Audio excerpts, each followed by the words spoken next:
አጠቃላይ ዋጋው 1,700,000 ብር 1,700,000 ብር አጠቃላይ ዋጋው ነው። ታዲያ እናንተ በ30% ቅድመ ክፍያ ማለትም 523,000 ብር ከፍላችሁ 18 ካሬ ከነ ሙሉ እቃው ማለትም ይሄ ሁሉ እቃ ሴራሚኩ እንዲሁም ደግሞ የሽንት ቤት እቃዎች እንዳለ ተጠቃሎ እዚህ ጋር ደግሞ ልብሳችሁን ታስቀምጡበት ቁም ሳጥን እንዲሁም ደግሞ እዚህ ጋር ጫማችሁ ምናምን ታረጉበት ከነዚህ ሙሉ እቃው ነው 1,700,000 ብር ቅድመ ክፍያው ደግሞ 523,000 ብር ነው።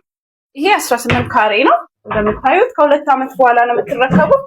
አሁን ላይ ግንባታ ላይ የሚገኝ ሳይት ነው እንጂ አሁን ከፍላችሁ የምትገቡበት ቤት አይደለም። ከ2 ዓመት በኋላ ነው የምትረከቡት። ከዛ ከ9 ወር በኋላ ደግሞ ቀጣይ ፔመንት ትጠየቃላችሁ ማለት ነው።